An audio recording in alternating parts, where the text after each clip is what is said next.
Chapter 2444, Power Expands. Chapter 2444, Power Expands. As the sun began to set, players flocked to the streets of White River City, with some players choosing to set up or browse through street stalls and some meeting up with friends to visit bars and restaurants. Everyone was merely going through their daily life. The only thing different today was that practically everyone in the city was discussing the same topic: Stone Forest City. Hey, have you heard? Stone Forest City actually has over 500 Tier 3 NPCs guarding it, a level 101 Guardian Knight enjoying a glass of beer in a bar said to his companion beside him. Who wouldn't know that? The video showing the city's internal situation has long since gone viral on the official forums, a level 102 elementalist retorted as he rolled his eyes at the Guardian Knight. Hehe, I'm not referring to that, the level 101 Guardian Knight said, waving his hand. I have a good friend who managed to become the core member of a superpower, and he told me a juicy secret. Originally, the superpowers were planning to launch a joint attack on Stone Forest City. However, because of those Tier 3 NPCs, they all decided to give up on the endeavor. Now, some of these superpowers are even thinking of partnering with Zero Wing. Although the current Zero Wing is not comparable to actual superpowers in many aspects, due to the advantages of Stone Forest City, some superpowers are already acknowledging Zero Wing as a superpower. If Zero Wing really gains a few more superpowers as partners after this incident, I believe it won't be long before it actually becomes a superpower in God's domain. My friend also said that now is a good time to join Zero Wing. If we wait until Zero Wing becomes an actual superpower, it will be much more difficult to join then. My friend is planning to withdraw from his guild and has invited me to join Zero Wing together with him. After giving the matter some thought, I decided to go with him. Why don't you come with me? With your strength, once we join Zero Wing, we'll definitely have a great time there. We might even become one of Zero Wing's main force members. Really? The level 102 elementalist asked. At this moment, let alone this elementalist, even the other experts inside the bar who had overheard the Guardian Knight's words were tempted. The conditions to join a superpower were extremely stringent, and the conditions to rise through the ranks in a superpower were more stringent. Moreover, the various superpowers generally had their important positions reserved for particular people already. Even if players had the required strength and talent for a specific position, they wouldn't have the opportunity to get promoted to said position. However, it was a different story for Zero Wing. Although Zero Wing wasn't a superpower yet, it had already gained the recognition of many superpowers. With the massive advantages Stone Forest City provided, it was only a matter of time before the guild became a superpower. In other words, Zero Wing's influence would still expand rapidly in the future. After all, the amount of territory Zero Wing currently held was only at the standard of first-rate guilds. There would be plenty of empty positions to fill in the future. Now was the best time for independent experts like themselves to join Zero Wing. Of course. Why would I lie to you? According to my friend, quite a few superpowers have sent representatives to negotiate a partnership with Zero Wing already. Once the actual negotiations are over, this piece of news will become impossible to hide. While not many players know about this matter, we should use this opportunity to join Zero Wing. If we're lucky, we might get assigned directly to a good team, the level 101 Guardian Knight said earnestly. Truthfully, if not for our close relationship and you being strong enough, I wouldn't have asked you to come with me. Zero Wing's recruitment standards had always been very high. Its requirements for becoming a core member were even higher, the half-step refinement realm standard. Meanwhile, although the level 102 elementalist was an independent player, he served as the vice commander of one of the Twin Towers Kingdom's top adventurer teams. As for his strength, he had already reached the refinement realm standard and would be considered an absolute expert in first-rate guilds. He would have no problem joining the main force of first-rate guilds. However, as he wished to join the main force of superpowers and not first-rate guilds, he had only been mingling with adventurer teams all this time. Alright, I'll contact my commander afterward.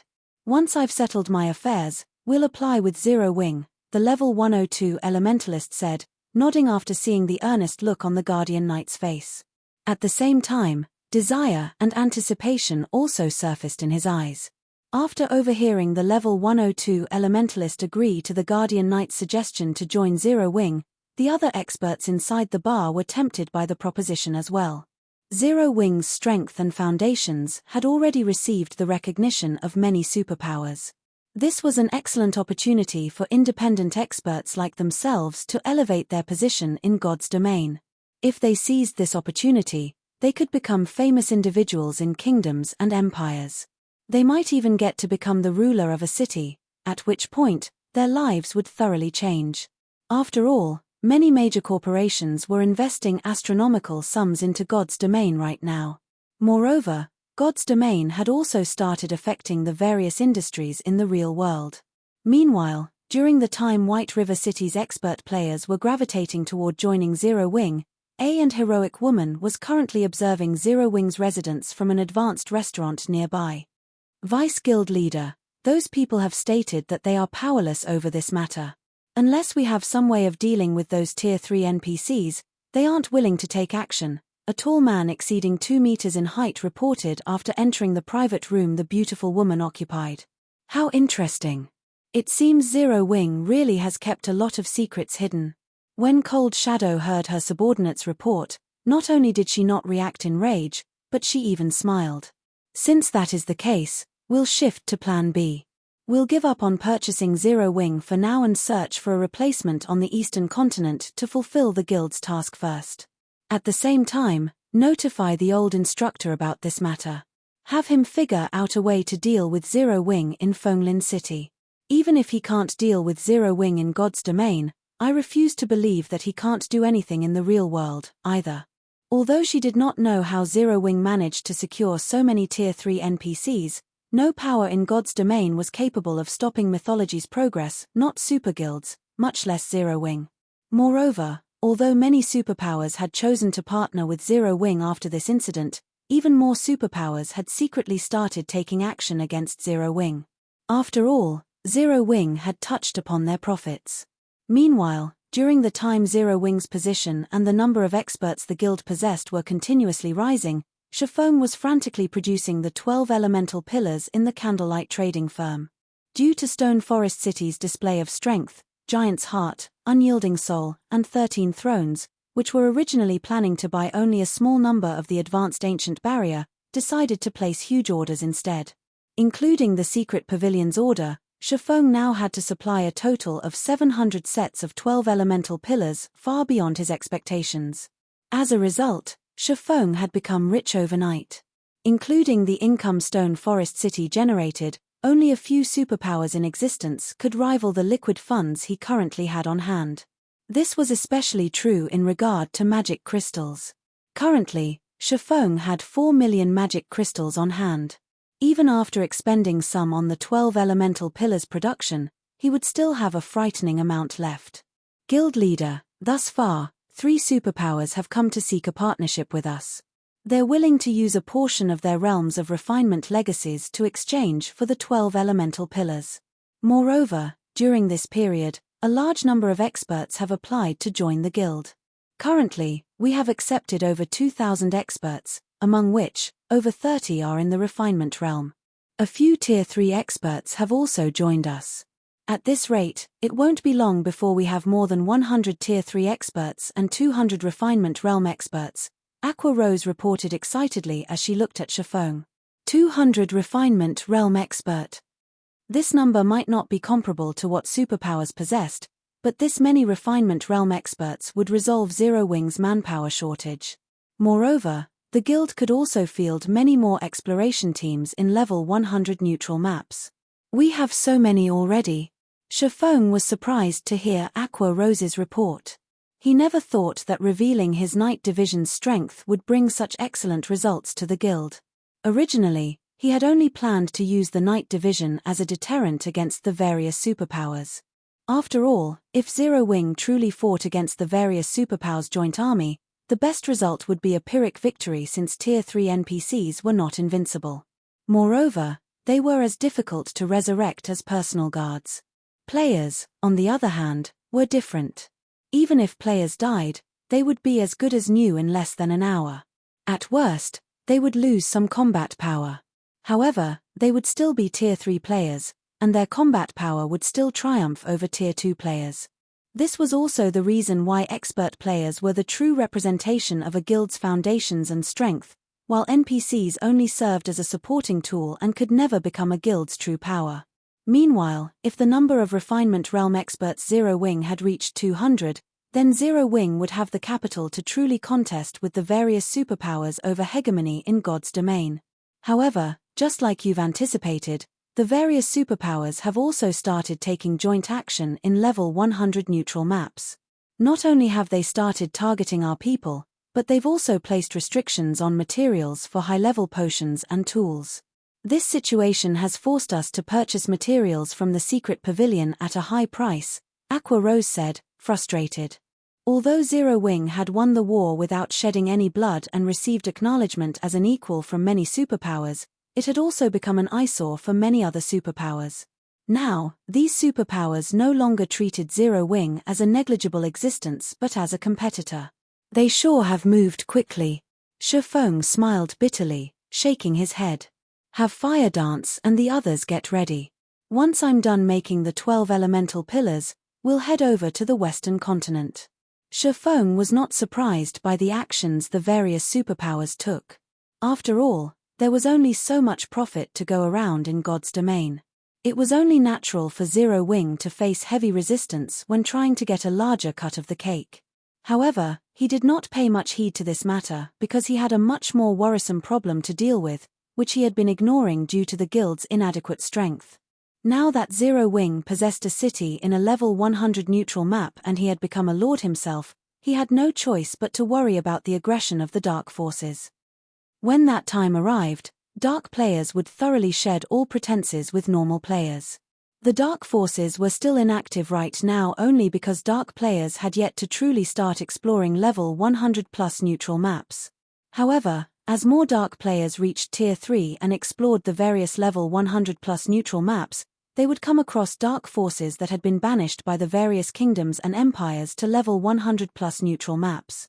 At that time, dark players' development would skyrocket, and city sieges and territorial battles between dark players and normal players would become commonplace. Without sufficient strength, guilds wouldn't even be able to survive out in the fields.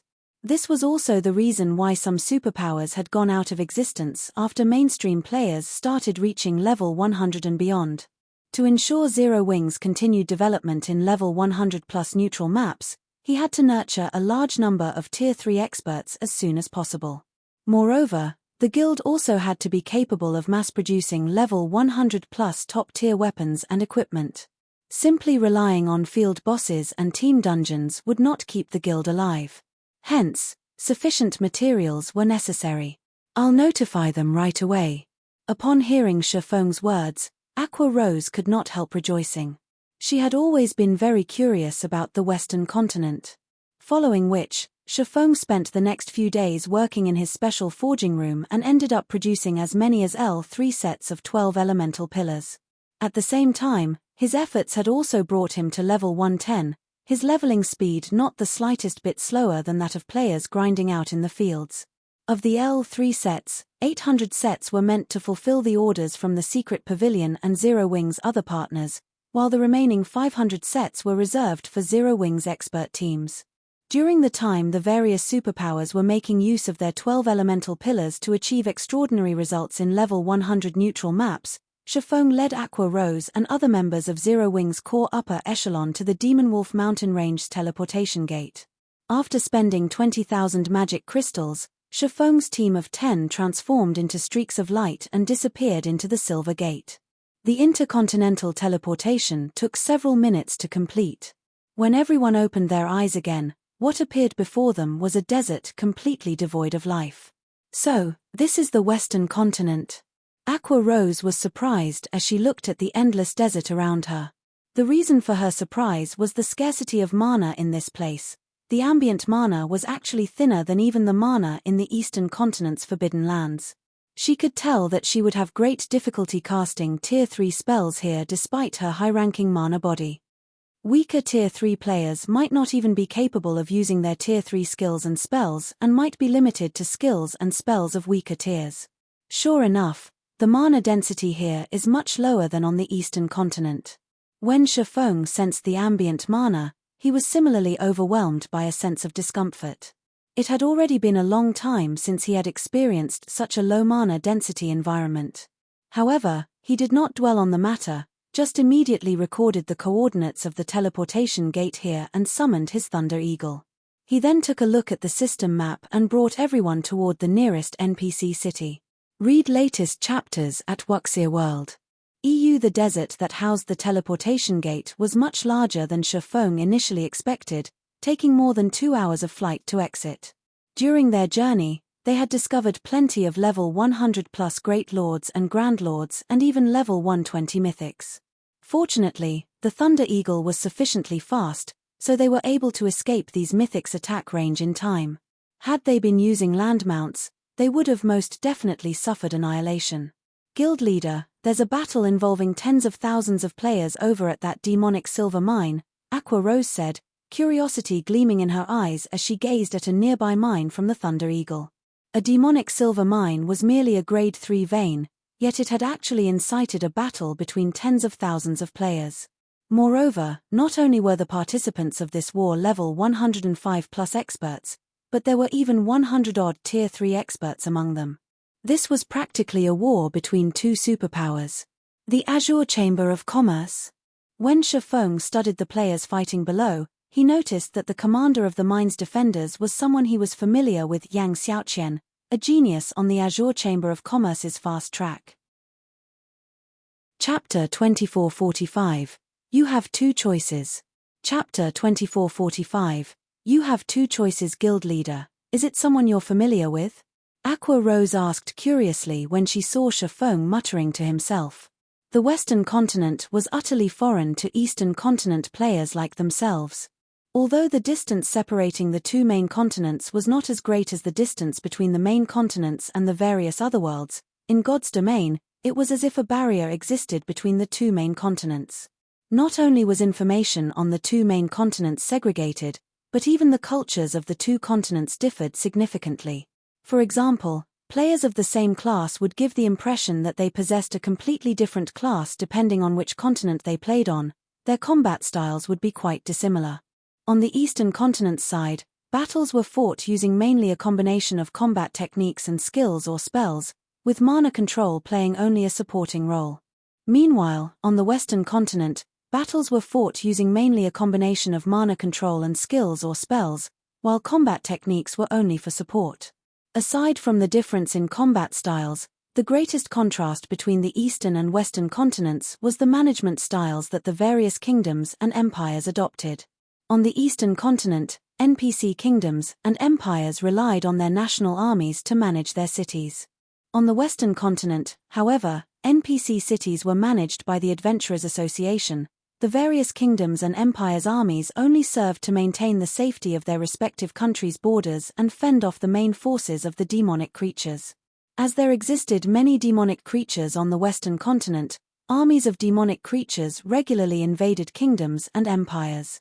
In fact, these demonic creatures would launch attacks on towns and cities once every 2 or 3 days, which was much more frequent than the monster sieges on the Eastern continent, and sometimes even capture those on the borders. If the various kingdoms and empires failed to reclaim those captured towns and cities, the player's range of activity would shrink significantly. Conversely, the more demonic towns and cities the various kingdoms and empires captured, the larger the player's range of activity would become. The Western continent did not have any clearly defined neutral maps, and the territory the various kingdoms and empires possessed was in constant flux. Hence, the Western continent was labeled the demonic creature continent, and battles on a national scale occurred here much more frequently than on the Eastern continent. It wouldn't even be surprising for a kingdom that had faded out of existence to reappear. If the 10 from Zero Wing could have someone familiar with the Western continent guide them, it would save them a lot of trouble. After all, the Western continent's situation was ever-changing, and players not familiar with the Western continent would most likely have a very difficult time mingling here. We're not familiar with each other, just acquaintances, Shifeng replied, shaking his head as he looked at Yang Xiaoqian, who was fighting while commanding the battle. He had come to know Yang Xiaoqian only because of the Azure Chamber of Commerce's alchemy competition. Although he had heard that Azure would be sending Yang Xiaoqian to the Western continent to receive priority grooming, he never thought that he would encounter the woman here. Currently, Yang Xiaoqian was already a level 106, Tier 3 Great Mage. She was also equipped in quite a few pieces of level 105 fine-gold equipment, and the purple crystalline staff she wielded even radiated the glow unique to epic items. At a glance, it was obvious that the staff was a level 100+ epic weapon. At this stage of the game, her equipment standard definitely ranked at the peak of God's domain. Moreover, her mana control had improved by a significant margin since Shifeng last saw her. Now, she was actually capable of casting her spells at a completion rate of 95% or above. The power her spells exhibited could rival the attacks of Grand Lords of the same level. While Shifeng's group was quietly observing the battle below, the players fighting inside the mine had similarly noticed Shifeng's group. Who are those people? Don't they know that this is a battle between Azure and Divine Tribe, a Tier 3 Berserker King, who was an elder of the Azure Chamber of Commerce, muttered, a frown forming on his face as he looked at the players atop the Thunder Eagle. At this point, even the various superpowers of God's domain still couldn't afford to underestimate Tier 3 experts. Meanwhile, from what the Berserker King could tell, Shifeng's group of 10 were all Tier 3 experts. To ordinary superpowers, they would indeed pose a significant threat. However, to superpowers like the Azure Chamber of Commerce and Divine Tribe, a force of 10 Tier 3 experts was nothing to worry about. Nevertheless, on the Western continent, what the various powers found most troublesome was when other people suddenly appeared in a battle between two powers. This was because nobody could guarantee whether this third party would simply spectate and do nothing, or try to take advantage of the situation. Hence, whenever a third party appeared, the two combatant powers would first take care of this unknown factor before resuming the battle. The Azure Chamber of Commerce and Divine Tribe were superpowers that everybody on the Western continent knew of. Now, however, someone had actually ignorantly barged into their battle. Black Flame. Why is he here? Yang Xiaoqian revealed an astonished expression when she spotted Shifeng sitting on the Thunder Eagle. Doesn't he operate on the Eastern continent? Yang Xiaoqian had a very strong impression of Shifeng. After all, Zero Wing was responsible for her loss to Silent Wonder during Azure's alchemy competition, which, in turn, lost her family the ruling rights to the chamber. Aside from that, Shifeng's identity as a Tier 3 player had also shaken the entire competition venue. Back then, not a single superpower had managed to produce a Tier 3 player, yet Shifeng had succeeded in becoming one himself. Even Long Xianglong, one of Azure's Grand Elders, had taken the initiative to acknowledge defeat against Shifeng. This was something unprecedented. Moreover, she had previously inwardly ridiculed Shifeng for being so foolish as to give up on partnering with Azure and toss away an excellent opportunity to obtain the Western continent's resources. Hence, she never thought that Shifeng would actually appear on the Western continent now. Xiaoqian, do you know them? The Berserker King Elder asked when he noticed the shock on Yang Xiaoqian's face. At this point, Yang Xiaoqian was a future Grand Elder that the Azure Chamber of Commerce was nurturing vigorously. Although she was currently only an ordinary elder, her position, combined with her identity, granted her a status that was far superior to ordinary elders. She was well within her authority to argue with even the chamber's vice-guild leaders. If Shifeng's group were Yang Xiaoqian's acquaintances, then the Azure Chamber of Commerce would overlook the group's transgressions. However, if they weren't acquainted, then Azure definitely wouldn't let the group off the hook. We're somewhat acquainted. To be precise, they are Silent Wonder's friends, Yang Xiaoqian said after giving the matter some thought. If possible, Yang Xiaoqian really did not wish to acknowledge her acquaintance with Shifeng. After all, Silent Wonder was her rival, and Zero Wing was Silent Wonder's supporter. Wonder's friends. When the Berserker King Elder heard Yang Xiaoqian's words, the hostility in his eyes disappeared. However, this matter will be problematic. Divine Tribe's side definitely won't let them off the hook.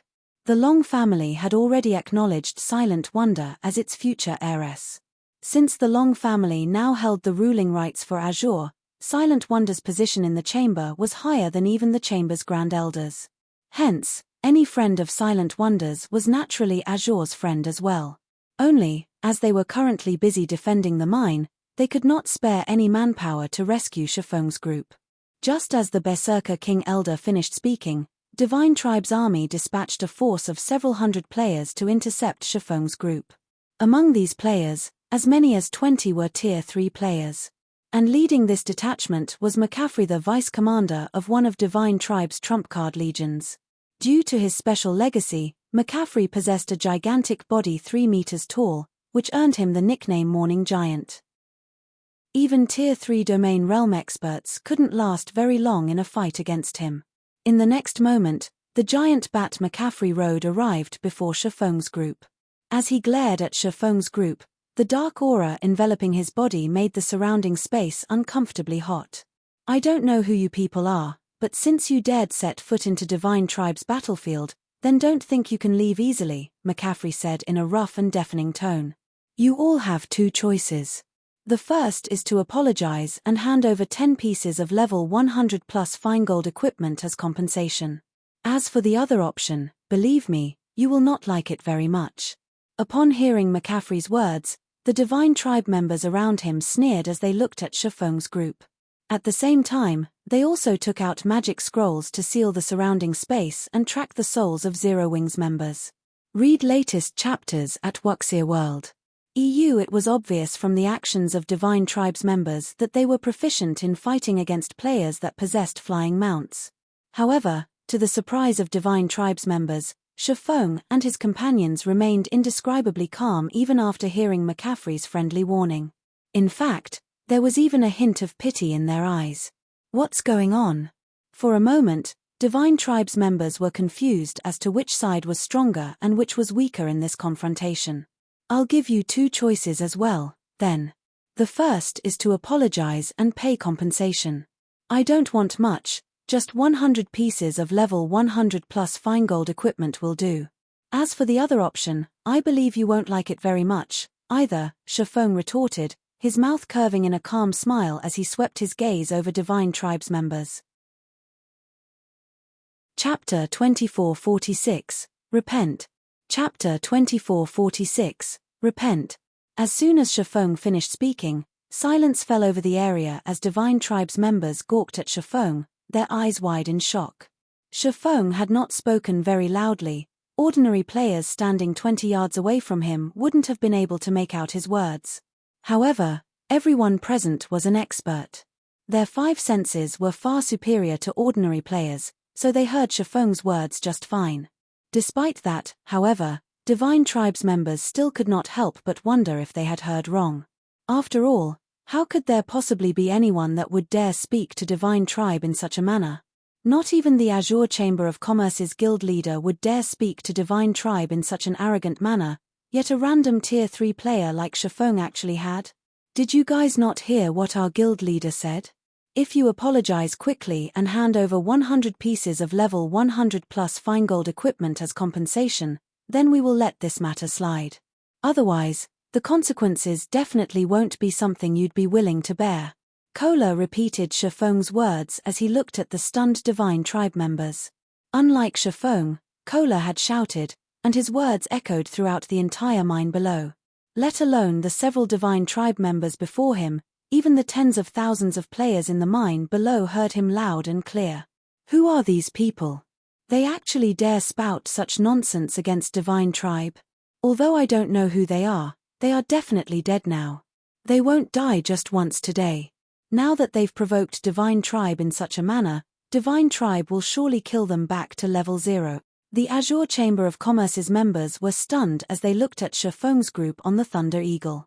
Even their chamber's guild leader did not dare behave so arrogantly before Divine Tribe. Divine Tribe was a top-ranking super first-rate guild. When God's Domain first launched, Divine Tribe was already very close to becoming a super guild. Moreover, due to God's Domain's growing popularity, Divine Tribe had received capital injections from several major corporations. At this point, Divine Tribe's strength already rivaled super guilds. In fact, it was even stronger than some of the ordinary super guilds. This was why Divine Tribe dared to contest with the Azure Chamber of Commerce for the demonic silver vein. Xiaoqian, are these people insane? The Berserker King Elder from Azure asked, similarly stunned by this situation. He had thought that Shifeng's group might turn around and flee, or that Shifeng's group might seek help from Azure. What didn't occur to him was that Shifeng might actually provoke Divine Tribe without hesitation. At this moment, even if Azure's guild leader showed up, it would still be impossible to dissuade Divine Tribe from taking action against Shifeng's group. Yang Xiaoqian was likewise confused by this situation. If possible, she really wished to ask Shifeng what he was thinking. He can't be thinking that this place is like Demonstone Town and that nobody can do anything to Tier 3 players, right? As Yang Xiaoqian looked at Shifeng, the only explanation she could think of for this situation was that he believed that no superpower would dare to touch him just because he was a Tier 3 player. After all, the various superpowers had shown the swordsman great respect back at Demonstone Town. However, the situations now and then were completely different. Back then, Shifeng could indeed act arrogantly as a Tier 3 player, as none of the various superpowers could do anything to him. Now, however, every superpower had at least several dozen Tier 3 experts under their command. Let alone Tier 3 peak experts, even Tier 3 apex experts no longer had the qualifications to act arrogantly before the various superpowers. This was especially true on the Western continent, which was infested with demonic creatures. Players living here had much more combat experience than players living on the Eastern continent. The legacies and various items used by the Western continent's players for combat were also much stronger than those found on the Eastern continent. Let alone dealing with Tier 3 players, the various superpowers wouldn't have trouble dealing with even Tier 3 NPCs. After all, the armies of demonic creatures had commander-level monsters that could rival NPCs when it came to intellect. In the end, however, the various superpowers had still slain those intelligent monsters. While Yang Xiaoqian and the other members of Azure were stunned by Shifeng's crazy actions, McCaffrey suddenly smiled on the giant bat's back. Very good. It seems you didn't come here in ignorance. Otherwise, you wouldn't have the guts to provoke Divine Tribe, McCaffrey said, a cold glint flashing in his eyes as he looked at Shifeng. This will make things simple. Repent of your provocations. Otherwise, only eternal hell awaits you all. As soon as McCaffrey said so, the several Divine Tribe experts around him activated the magic scrolls in their hands, not only sealing the surrounding airspace but also placing a tracker on the souls of Shifeng's group. This way, even if Shifeng's group died and resurrected somewhere else, they could still track down the group. At the same time, the several hundred Divine Tribe Tier 2 experts positioned on the ground beneath the Thunder Eagle formed multiple magic arrays and cast large-scale combination spells. Several fire pillars and lances of light immediately emerged from the ground and flew straight at Shifeng's group, the power of these spells not the slightest bit weaker than the Tier 3 spells of actual Tier 3 players. In fact, some of these spells could rival even Tier 4 spells in terms of power. Boom! Boom! Boom! For a moment, the airspace the Thunder Eagle occupied turned into a sea of flames. The shockwaves from the explosions were palpable even over 100 yards away. What a waste! Originally, these spells were supposed to be used on Azure's Tier 3 peak experts. Now, we're actually squandering them on these people, a Tier 3 red-haired, female elementalist standing behind McCaffrey said, clicking her tongue. 10 days ago, Tier 3 players were indeed existences that the various superpowers could not afford to underestimate. However, the situation was different now. The various superpowers had secured not only the means to resist Tier 3 players but also the means to kill Tier 3 players. In the face of a combination spell cast by 30 Tier 2 players, even monstrously strong Tier 3 players would fall if they were careless. Not to mention, they had used 7 of such combination spells this time. Alright, get ready to use the Raise Dead Scrolls and resurrect them. I want to let them know how foolish it is to provoke Divine Tribe, McCaffrey said, gesturing at the players holding Raise Dead Scrolls to move forward. The Raise Dead Scroll was a precious tool that could be found only in ancient ruins. The scroll's original function was to resurrect comrades that had fallen in battle. However, it was also useful when they wanted to repeatedly kill enemy players. Yet, after the Divine Tribe members holding the Raise Dead Scrolls tried to resurrect Shifeng's group, they could not help staring at their scrolls in confusion. What's wrong? Why aren't you resurrecting them?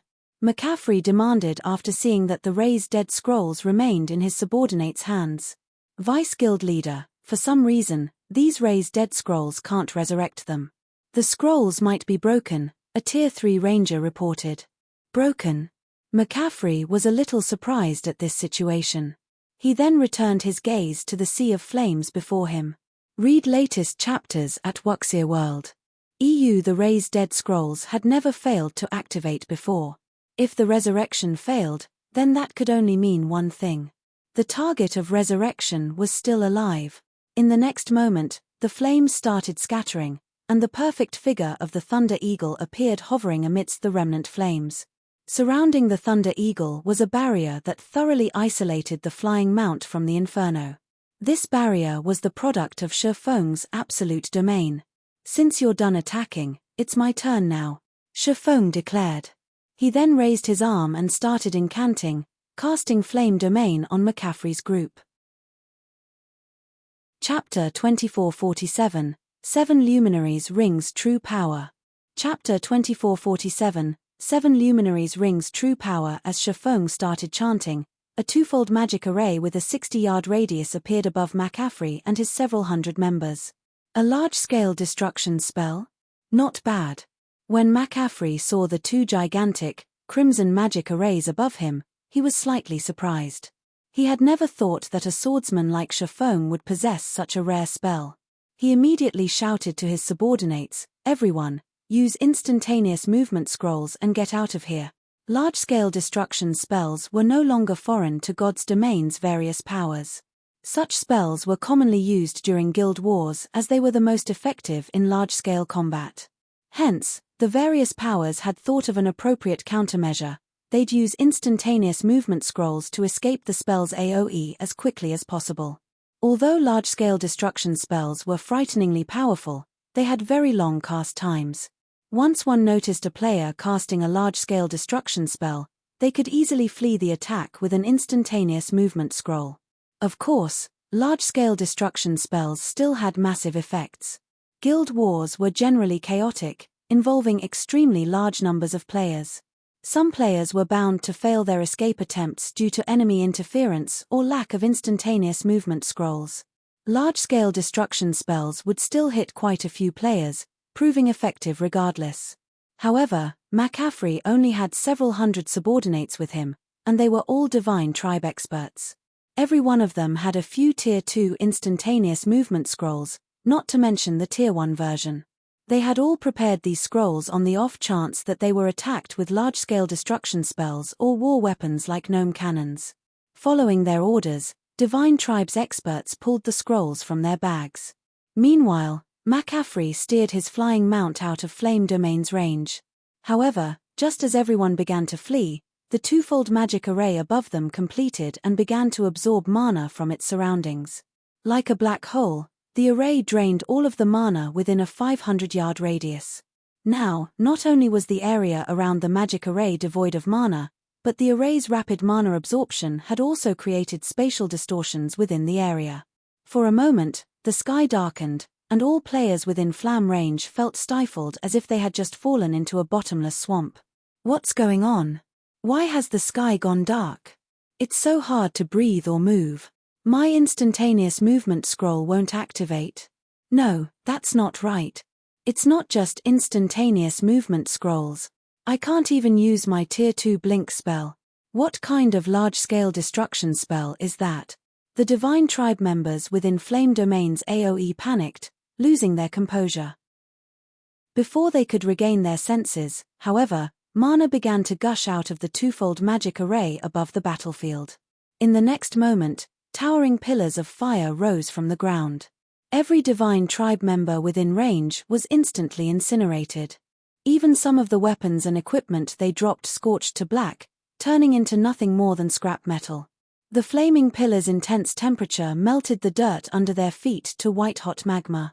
Players could even feel the pillars' heat waves from several hundred yards. As if time had frozen, the tens of thousands of players in the mine stared at the rising pillars of fire in stunned silence.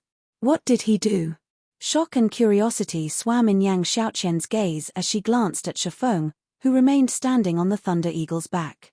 From what she could tell, Shifeng had only used one large-scale destruction spell, but aside from McCaffrey and the Tier 3 players on his flying mount, every player from Divine Tribe had lost their minds.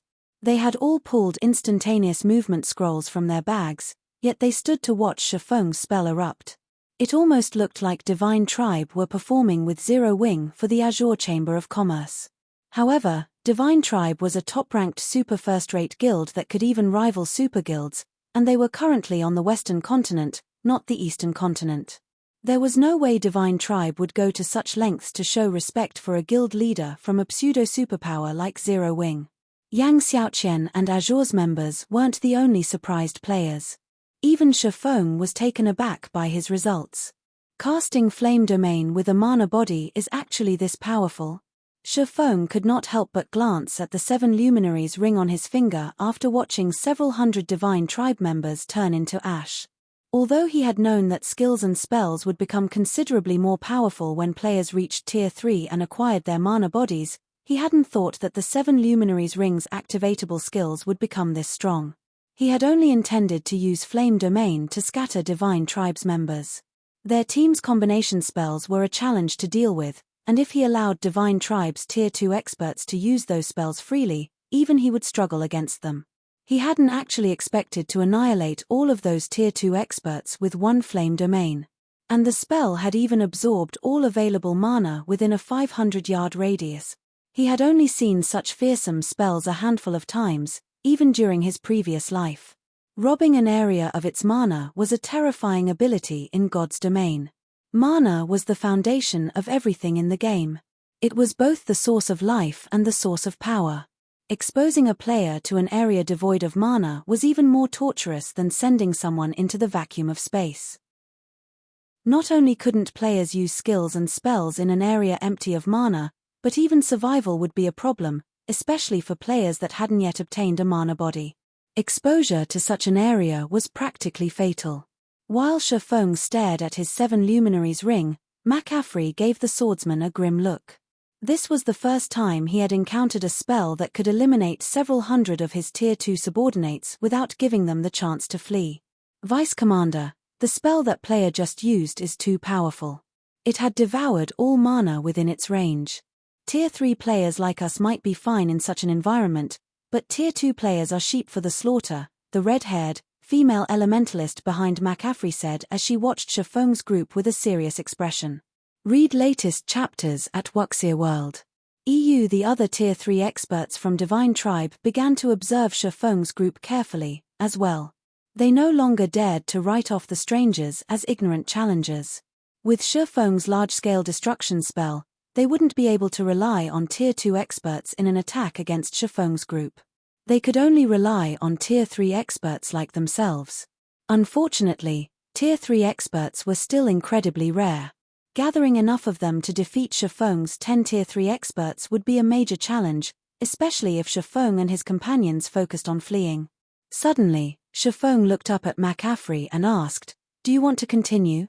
His goal in visiting the Western continent wasn't to start a war with Divine Tribe. He had merely come across these players by chance. If Divine Tribe's team hadn't picked a fight, he would have already left this godforsaken place. Chapter 2448, Divine Tribe Shocked. Chapter 2448, Divine Tribe Shocked. Although Shifeng hadn't spoken very loudly, McCaffrey and his companions had heard him clearly, and the question enraged them. They had been confident that they could make Shifeng's group pay for foolishly provoking Divine Tribe, yet in the blink of an eye, the swordsman had slain several hundred of Divine Tribe's Tier 2 experts. They had been able to bear the events up until now, but Shifeng had just gone too far. Shifeng's tone had contained sympathy and compassion for those he saw as weaker than himself. He wasn't even treating them as enemies, but as a negligible distraction that he had no interest in. This was humiliating, an absolute embarrassment. Insane. Black Flame must be insane. Yang Xiaoqian, who watched through a magic mirror, stared with wide, shocked eyes. She couldn't fathom how Shifeng had become Zero Wing's guild leader with his personality. Rather, she was surprised that Shifeng had survived this long in God's domain. It was a fact that Shifeng had shocked McCaffrey with the power of his flame domain. The spell's effects had even surprised Yang Xiaoqian. Meanwhile, the swordsman and his team had had more than enough time to leave the area via his flying mount. Had Shifeng done so, the stunned Divine Tribe members might have let him and his team go. Yet, not only hadn't Shifeng left, but he had also proceeded to provoke Divine Tribe further. Was Shifeng unaware that there were more than 7,000 Divine Tribe members in the mine, with more than 60 fully armed Tier 3 experts? Shifeng's large-scale destruction spell was certainly powerful, but all of such spells had very long cooldowns. Players would be lucky if they could use the same large-scale destruction spell twice in one battle. The watching players had only been stunned because it had been so long since a single large-scale destruction spell had slain hundreds of Tier 2 experts on the Western continent. Once Divine Tribe's experts regained their senses, they could easily destroy Shifeng and his Tier 3 experts. The army that Divine Tribe had sent to siege the mine was one of its reorganized trump card legions, which was powerful enough to capture a guild city on its own. The army had more than one way to defeat Tier 3 players in their way. It wasn't limited to combination spells. However, what truly surprised Yang Xiaoqian was Aqua Rose and the others' behavior from behind Shifeng. Despite Shifeng's rampage, none of them had tried to stop him. They had merely watched as if they weren't involved at all. She even wondered if Aqua Rose and her companions were from Shifeng's guild. Continue. Punk, you must be suicidal. You've only cast a powerful large-scale destruction spell, yet you think you can behave as you wish before Divine Tribe. A Tier 3 ranger bellowed, enraged, from behind McCaffrey. Without even waiting for a command, the ranger retrieved 3 crystalline arrows, decorated with runes, from the quiver on his back and fired them at Shifeng. The instant these 3 crystalline arrows flew from the ranger's bow, they broke the sound barrier, releasing a sonic boom that rocked the area. Space itself began to destabilize from the arrow's power. These 3 projectiles were more than capable of heavily injuring a Grand Lord of the same level, and they were so fast that they became invisible to the naked eye. I don't know who you people are, but since you've dared to provoke Divine Tribe, you will all die here today, the red-haired, female elementalist coldly hissed as she began to wave her fiery staff, casting the Tier 3 spell, Manifold Illusions, without chanting an incantation. The 3 crystalline arrows split into a dozen copies, all locked on to Shifeng. Not only were the arrows impossible to differentiate, but they also became more powerful. What? That Crimson Witch has mastered the spell combination technique? Yang Xiaoqian exclaimed when she saw the 12 arrows in her magic mirror. All magical class players dreamed of mastering spell combination at this stage of the game. Mastering the technique was even more difficult than mastering double speed casting, rivaling bronze combat techniques. Not even Yang Xiaoqian had managed to unravel the technique's introductory concepts. Throughout Azure, only the Chamber's chief elementalist had mastered the technique, but the elementalist was a true, old monster. Even Duan Hanshan, from the Duan family, had to treat the old monster with respect. Ordinary domain realm experts simply couldn't hope to compare. And yet, the Divine Tribe's Crimson Witch, who had only recently reached the domain realm, had mastered the spell combination technique. If players could pull the technique off, combining a spell with another spell or skill, the resulting attack would undergo a qualitative transformation and become powerful enough to transcend tiers. This was why all magical class players fought to master the technique. Just as the 12 arrows were about to reach their mark, Shifeng unsheathed Killing Ray and brandished the sacred sword at the incoming projectiles. Shocked secret technique, lightning flash, peng, peng, peng. As if the arrows had slammed into an impenetrable wall, they exploded and fell out of the sky just short of their target. They hadn't even made it within 5 yards of Shifeng, much less injured the swordsman. Impossible. Crimson Witch's eyes bulged as she watched the arrows fall to the ground. That attack had been the combination of a Tier 3 spell and a Tier 3 skill. Although the combination hadn't been perfect, the attack had enough resulting power to rival a blow from a Grand Lord-ranked archaic species of the same level. Even if the attack couldn't instant kill a Tier 3 player, it should have been enough to send one flying. What, exactly, had just happened? Everyone watching was dumbfounded, especially Divine Tribe's Tier 3 experts. None had a better idea of how powerful Crimson Witch's spell combination technique was than they did. Even McCaffrey, their Legion's vice commander, would have to activate a berserk skill to defend himself against that attack. However, Shifeng hadn't even used a skill or spell to counter the arrows, much less a berserk skill. A peerless monster. McCaffrey's expression darkened when he saw Shifeng unscathed. The title of peerless monster had only come into fashion after many expert players had reached Tier 3. Many powers still weren't sure of what the title meant or referred to, but a superpower like Divine Tribe was fully aware of what it meant. Read latest chapters at Wuxia World. EU Divine Tribe had witnessed the strength of peerless monsters before. Peerless monsters were extraordinarily strong experts that could single-handedly defeat a team of 100 Tier 3 experts, the strongest team the various superpowers could currently field. McCaffrey couldn't think of another explanation for how Shifeng had stopped Crimson Witch's spell combination without taking any damage. How is this possible? Is he really a peerless monster? When they heard their vice commanders muttering, the Tier 3 experts in the area turned to stare at Shifeng in astonishment. Yang Xiaoqian's jaw dropped at the revelation. She couldn't bring herself to believe that Shifeng was truly one of the rumored peerless monsters. Chapter 2449, Shifeng's Frightening Team.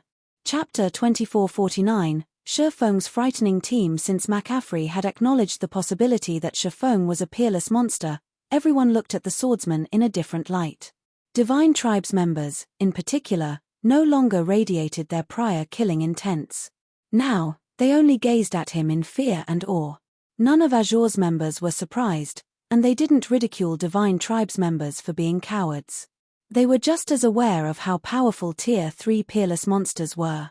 Peerless monsters could stand on an equal playing field with God's domain's various superpowers, addressing these superpowers as individuals. They were undoubtedly the strongest experts that currently existed in God's domain. Experts could only look up to these peerless monsters for their raw power and techniques. Tier 3 experts were especially aware of how massive the gap was between them. To experts, peerless monsters were like heroes to NPC humans. Heroes' strength was beyond common sense, they were simply out of normal people's reach. Silent Wonder has actually forged a friendship with such an expert. It seems I'll have to speak with those old fellows. As Azure Chamber of Commerce's Berserker King Elder watched Shifeng from his magic mirror, his impression of Silent Wonder substantially improved. Although the Long family currently had the right to rule Azure, a majority of the Chamber's resources remained under the control of the Chamber's various shareholder families. These families were roughly on par in terms of strength, and no one would accept someone's rule when they were just as powerful. To gain more power, these shareholder families would try to convince unaffiliated guild elders like him, which were the Chamber's main combatants, to support them. Naturally, this gave the guild elders a plethora of options. Generally, this Berserker King Elder maintained a neutral stance in Azure, but a few of his close friends had chosen a side. One of them refused to support the Long family and tended to vote against its wishes. Before today, he had never cared about what that friend did. The Long family's hold on Azure wasn't exactly secure. However, now that he had discovered that Silent Wonder, the Long family's heiress, had a relationship with a peerless monster, his friend would have to consider the Long family's directives carefully, particularly Silent Wonder's interests. Killing Tier 3 experts was an effortless task for a peerless monster. Such players wouldn't need traps or ambushes to kill Tier 3 players, and unless his friend had the protection of another peerless monster, he would dig his own grave by acting against the Long family. While Azure's guild elders secretly planned on how to build a closer relationship with the Long family's Silent Wonder, Crimson Witch stared at Shifeng with a grim expression from the back of McCaffrey's giant bat. "You must be mistaken, Vice Commander. How can he possibly be a peerless monster? Everyone is aware of the peerless monsters on the Western continent, and that guy doesn't match any of their descriptions," Crimson Witch argued, refusing to believe McCaffrey's assumption. Confidently, she continued, "He must have consumed some kind of potion that skyrocketed his strength before he came here. Fortunately, those potions' effects don't last long. As long as we drag this fight out, he'll expose his weakness." She instinctively refused the idea that Shifeng was a peerless monster. There weren't that many in God's domain, after all, and most of them were from super guilds, while the rest were from super first-rate guilds. However, she had never seen the six-winged guild emblem Shifeng wore. How could he possibly be a peerless monster? No, I don't think he's just consumed a potion. Any potion that can increase a player's strength would make the mana around the player unstable. Regardless of how good his control over mana is, there's no way he could conceal berserk mana. I saw no sign of the mana around him going berserk when I observed him with my mana eyes. In fact, the mana he's radiating is even denser than yours, McCaffrey said, shaking his head. His fear finally began to show as he watched Shifeng. How is that possible? Crimson's mana body is at peak gold rank with a 97% completion rate. With the addition of her fire demon bloodline, only the guild leader and elders have denser mana than hers. How can that guy possibly surpass Crimson? The tier 3 ranger beside Crimson Witch said. Crimson Witch's mana body was one of the best available in God's domain. Matching hers would already be impressive, surpassing her would be almost impossible. I wondered if I had misinterpreted what I saw, too, but I checked him with mana eyes multiple times, and the results were all the same. Moreover, the gap between him and Crimson is distinct, McCaffrey insisted with a bitter smile. From what he could tell, the mana radiating off of Shifeng was nearly twice as dense as Crimson Witch's. Although McCaffrey was reluctant to acknowledge this, his mana eyes had never failed him, and such a huge error in judgment was impossible. A strong mana body wasn't proof of one's strength, but anyone that could create a mana body as powerful as Shifeng's couldn't be weak. A mana body's construction was an immensely difficult task, and without sufficient strength, doing so was impossible. There was something else that McCaffrey hadn't revealed to his comrades. Of the 9 players that accompanied Shifeng on the Thunder Eagle's back, 3 had mana bodies that rivaled Crimson Witch's, and 1 was even stronger than his elementalist. Not even Divine Tribe could muster a force of such caliber. Vice Commander, what should we do? We can't simply apologize and offer compensation, can we? The Tier 3 Ranger asked. They were members of Divine Tribe, a super first-rate guild that rivaled super guilds. If word got out that they had apologized and offered someone compensation, the guild's reputation would suffer. It seems we have no choice but to fight with everything we have. Prepare to use that Tier 4 hero summoning scroll, McCaffrey said after taking a deep breath. The guild leader went to great lengths to persuade the various Grand Elders to give that to us, Vice Commander. If we use it here, Crimson Witch grew anxious upon hearing McCaffrey's command. The Tier 4 hero summoning scroll in their possession was the only one Divine Tribe possessed. The guild leader would never have fought to acquire it for them if not to ensure that they captured the Azure Chamber of Commerce's demonic silver vein. It was a trump card that could destroy or protect a city. Using it against Shifeng's group would be a huge waste. We have no other options, McCaffrey growled in frustration. He didn't want to resort to using the Tier 4 hero summoning scroll, either, but he had no choice. Once we use the scroll, they will flee. We'll use the opportunity to withdraw. When McCaffrey finished speaking, he gritted his teeth and took an ancient scroll inscribed with purple-gold divine runes from his bag. The moment he revealed the scroll, the mana density around him rapidly increased. You really want to continue this? Shifeng's gaze hardened when he saw the magic scroll. He couldn't tell what kind of scroll it was, but his instincts informed him that it was a massive threat. That scroll was even more dangerous than level 100+ mythic monsters. It may have felt dangerous, but of course, he wasn't afraid of it. He had plenty of magic crystals on him right now. If worse came to worst, he could use the Hero's Tome and summon a Tier 4 hero to protect him. As everyone waited for the battle to break out in the sky, a deep, resonant voice spoke up. Afri, let's forget about this issue. Compensate this traveling expert with 100 pieces of level 100+ fine gold equipment. Suddenly, a teleportation portal opened in the air, and a twin-headed pterosaur emerged. This twin-headed pterosaur was colossal, even larger than the Thunder Eagle. An old man in clean, white robes stood on the pterosaur's back, and despite his elderly appearance, he felt as formidable as a mountain. The pressure he exuded felt stifling to those in his presence. Light Saint Adolf, the Great Elder. Both Divine Tribes members and the players from the Azure Chamber of Commerce were stunned when they saw the old man. McCaffrey's group was about to speak up, but the old man silenced them with a glare. His intense pressure shut them up, and they obediently handed over 100 pieces of level 100 plus fine gold equipment. The situation utterly stupefied Shifeng. He had never expected the Divine Tribe to act so decisively. His comment had been in passing. After all, they were talking about 100 pieces of level 100 plus fine gold equipment. With so many top-tier items, they could transform a 20-man team. Moreover, purchasing level 100 plus fine gold from the market was currently impossible. One could only barter for a trade. Out of blows, friendship grows. May I know if you might be interested in visiting Divine Tribe's Silver Lion City in the Silver Moon Empire? Adolf politely asked Shifeng.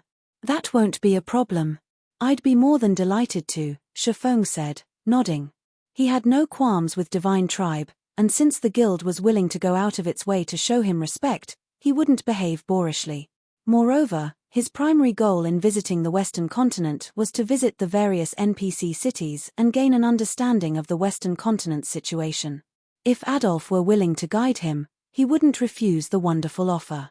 Please, follow me, Adolf said before leading Shifeng's group toward the nearest NPC city and leaving McCaffrey and Divine Tribe's other dumbfounded members behind. Read latest chapters at Wuxia World. EU Azure's members were just as flabbergasted by the development. What's going on? Who are those people? A moment ago, Shifeng had annihilated several hundred Tier 2 experts from Divine Tribe, yet not only had Divine Tribe willingly compensated Shifeng with 100 pieces of level 100 plus fine gold equipment, but Adolf, one of the guild's great elders, had also personally invited Shifeng to visit Divine Tribe's main headquarters. Not even Superpow's guild leaders received such generous treatment. The situation even confused McCaffrey and his subordinates, let alone Yang Xiaoqian and the rest of Azure's members. Even if Shifeng were a peerless monster, was it necessary to go to such lengths to please him? Chapter 2450, A City. Chapter 2450, A City. Shortly after Shifeng's group left, the situation in the demonic silver mine quieted down as everyone wondered about the identity of the group of strangers. He actually got an invite from Divine Tribe's Grand Elder? That guy must be extraordinary.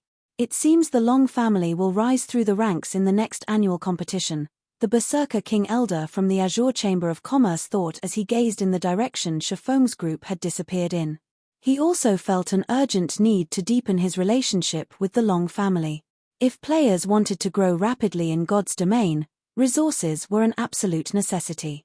However, items such as weapons, equipment, skill books, and combat techniques required a lot of time to obtain, especially for players that worked alone. If players wished to keep up with those on the front line while collecting these items, they'd need to accomplish everything, even if it meant working themselves to death. Hence, all expert players that wanted to grow stronger needed the support of a power, which would allow them to focus on leveling and improving their combat standards. Because of this, outcompeting experts with a power's support became very difficult for independent players. The Chamber's several main families controlled most of the Azure Chamber of Commerce's resources, and although guild elders, such as himself, controlled a small portion as well, it simply couldn't compare to the stock the main families had access to. These families were responsible for founding Azure, after all, and they held a large portion of the Chamber's shares. It was only natural that most of Azure's resources were allocated for them. In reality, the annual competition between the shareholder family's younger generation was a means to determine how those resources should be allocated. The upcoming annual competition would be particularly fierce since the main families were planning to go all out. God's domain was gaining more influence in the real world with each passing day. The profits Azure could reap from the game would be magnitudes greater than what they had earned from past virtual reality games. Now that he learned that Silent Wonder had the support of a peerless monster like Shifeng, he could tell that her performance in the next competition would be extraordinary. This meant that the Long family would secure even greater resources from Azure than it received currently. So what if Black Flame came to the Western continent? I will defeat Silent Wonder in the next family competition. Yang Xiaoqian glanced at the Berserker King Elder, overcome with disdain. Judging by his expression, he was considering sucking up to the Long family. Although she had neither expected Shifeng to be able to travel to the Western continent, nor had she expected his impressive display of strength, he couldn't help Silent Wonder defeat her. The next family competition wouldn't be one of alchemy standards or equipment standards. Rather, it would be a competition of individual combat standards. Strength was everything in God's domain, and combat standards would determine whether or not one could acquire better resources. Not only was combat far more intense on the Western continent than in the East, but it also had more effective legacies and resources that improved combat standards. Fighting the invading demonic creature armies was particularly helpful when training one's combat standards.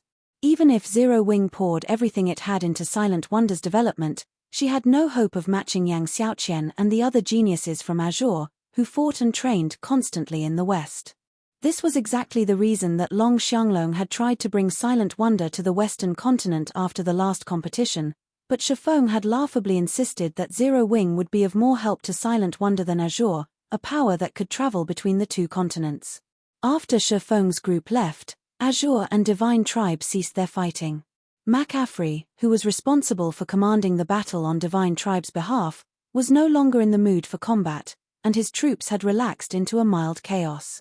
He had ordered everyone to retreat while he had returned to Silver Lion City with Crimson Witch and the others. He wanted to speak with the Great Elder and demand an explanation. Shifeng might be a peerless monster, but Divine Tribe wasn't some ordinary superpower. After offering such a major concession to a stranger, the guild would become a laughingstock among the Western continent's various superpowers. Silver Moon Empire, Silver Lion City. Several bright flashes illuminated the city's teleportation hall as Shifeng's group entered Silver Lion City, the Silver Moon Empire's second-largest NPC city, alongside Great Elder Adolf. The instant Shifeng and his entourage emerged from the teleportation hall, they realized that the Western continent's NPC cities were vastly different than those in the East. Even the city's atmosphere was different. So, this is a city on the Western continent. Surprised, Aqua Rose spun in a slow circle as she looked around her. On the Eastern continent, NPC cities generally had a peaceful atmosphere, but the energy in Silver Lion City was extraordinarily tense. It felt as if everyone, including NPCs, were constantly on guard and battle-ready. Moreover, the group was surprised to see that the city streets weren't patrolled by NPC soldiers. Rather, Divine Tribe's members and NPCs from the Adventurers Association were maintaining order. Players working for the association were even responsible for collecting the city's entrance fees. It seemed as if the city were managed by players, employed by the Adventurers Association. As Shifeng and the others followed Adolf through the city, they could sense nearby players' high combat standards. These players even had greater mana control than those on the Eastern continent. That was clear based on the magic scrolls available in the city's shops and street stalls. Although Eastern players sold magic scrolls as well, those were often low-quality items, mostly only Tier 1 magic scrolls. Tier 2 and 3 magic scrolls were still exceedingly rare. In Silver Lion City, however, Tier 2 magic scrolls were common items in shops on stalls. Some shops even sold Tier 3 magic scrolls and intermediate barrier scrolls, which were at least 50% cheaper than in the East. Of course, none of this surprised Shifeng. The Western continent had been embroiled in an endless battle against tides of demonic creatures since ancient times. Thus, its magic research was far more advanced than in the East, especially when it came to mana utilization. In fact, there were quite a few methods here that could improve a player's mana control and help players learn how to control mana. Mana control was especially important to magicians. The greater a magician's mana control was, the easier creating magic arrays would be. Due to the Western continent's research, there were far more magicians here than on the Eastern continent. Shifeng even thought that the West's superpowers likely possessed master magicians at this stage of the game. With so many players taking up the magician subclass, there was no lack of manpower to create magic scrolls and magic array scrolls. In addition, slain demonic creatures generally dropped attributed magic cores and other materials necessary for creating these scrolls. It was only natural that magic scrolls and magic array scrolls would cost much less than on the Eastern continent. Taking advantage of this fact, the Eastern continent's powers that were capable of visiting the Western continent always purchased magic scrolls and magic array scrolls in bulk before their return trip, trading a portion of the scrolls, while keeping the rest for themselves. This enabled them to make a profit while increasing their members' development speed. However, after Folov carroting Adolf to Silver Lion City's main street, even Shifeng was shocked by what he saw. The city was home to a large number of Tier 3 independent experts, and although there weren't as many as in Stone Forest City, there were a frightening number based on the typical players in the Eastern continent's NPC cities.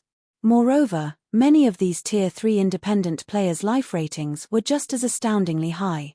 Shifeng had gained the same impression from McCaffrey's forces, although they were Divine Tribe's Tier 3 experts. There was nothing unusual about them possessing special bloodlines. However, Shifeng now realized that the same could be said for the West's independent experts. Guild leader Black Flame, you seem quite curious about our independent players' high life ratings, Adolf said, smiling when he noticed Shifeng's confusion. Indeed, I am very curious. Logically, tools that can improve a player's life rating should be incredibly rare. Only the various superpowers should have the ability to acquire such items. Even exceptionally powerful independent players should have a hard time acquiring those tools, yet here, so many of these independent players have accomplished the feat. It's truly surprising. Shifeng nodded.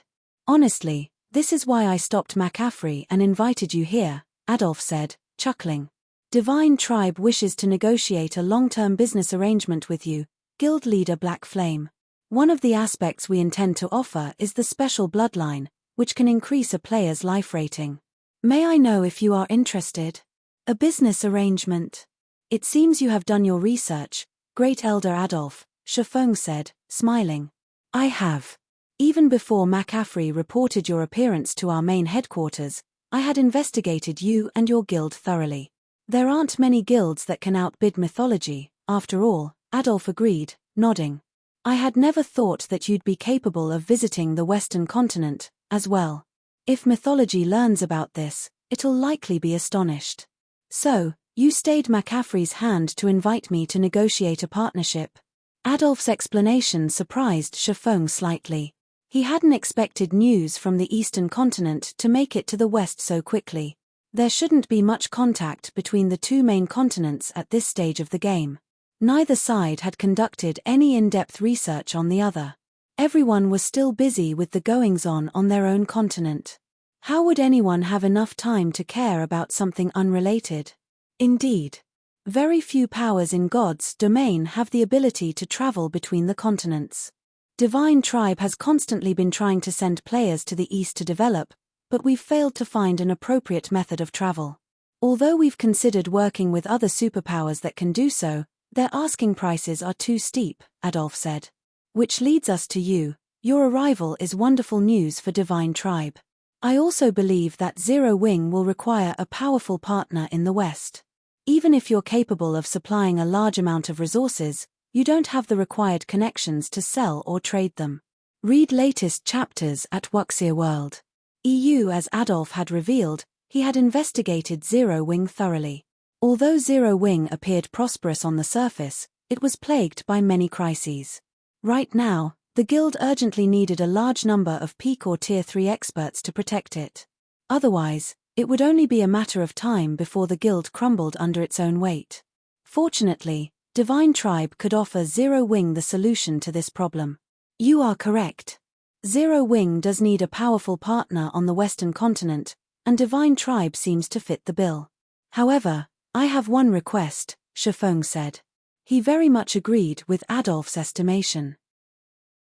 Initially, he had considered allying with the Azure Chamber of Commerce, but it already had the ability to travel between the main continents. Even if Silent Wonder negotiated the alliance for him, he'd only obtain limited benefits. Request. Curiously, Adolf continued, please, tell me, Guild leader Black Flame. It's simple.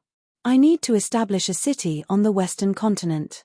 If Divine Tribe is willing to assist in this regard, it will be Zero Wing's sole ally in the West, Shifeng earnestly promised. Chapter 2451, Western Continent Situation Establish a City. Chapter 2451, Western Continent Situation Establish a City. Shi Feng's request stunned Adolf for a moment. He even wondered if this guild leader was pulling his leg. If Yang Xiaoqian had heard Shi Feng, she would assume the swordsman had either lost his mind, or he was dreaming. As on the Eastern Continent, players could establish guild towns and cities in the West, but because of a few differences, there were far fewer guild towns and cities on the Western Continent. One difference was the fact that the various NPC kingdoms and empires left the management of almost all of their towns and cities to the Adventurers Association, which, in turn, entrusted matters of security to the various guilds in the form of quests. This forced the various guilds to invest tons of manpower in the NPC towns and cities management, ensuring their authority. Hence, the Western Continent's various powers severely lacked manpower, and very few were capable of establishing guild towns or cities of their own.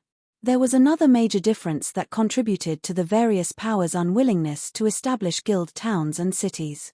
The demonic creature armies. The invading demonic creatures' attacks weren't limited to towns and cities within a country's borders.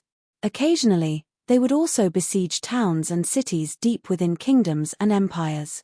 Regardless of where the various powers established their guild towns or cities, they'd still have to deal with the demonic creatures' invasion.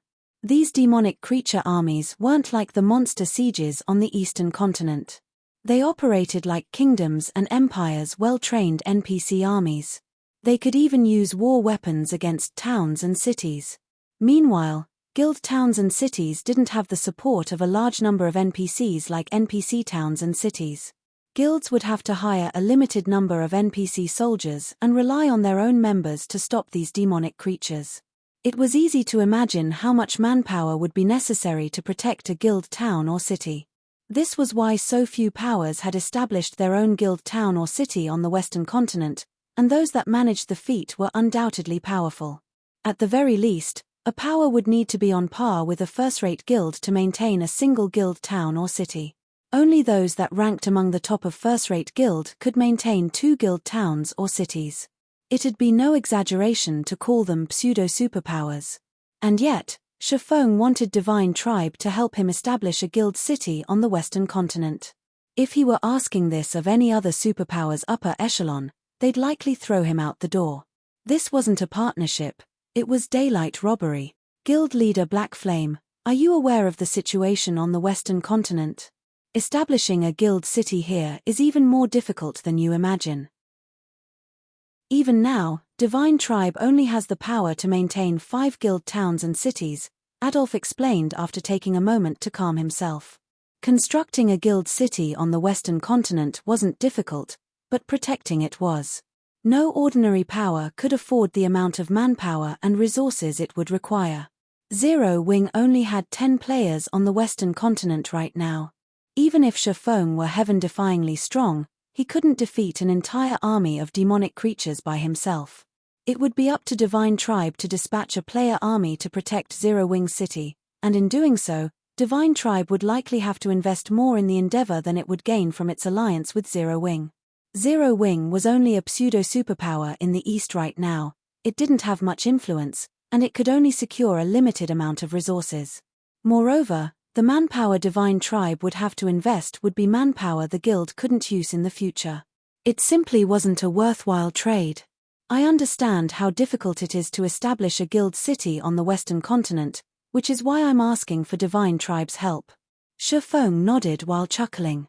If your guild can agree, I am willing to purchase 3 million magic crystals of rare materials from Divine Tribe at market price. Shi Feng knew a little about the Western Continent situation, so he knew that establishing a guild city here would be a major challenge, especially for Zero Wing, a guild that didn't even have a hint of a foundation in the West.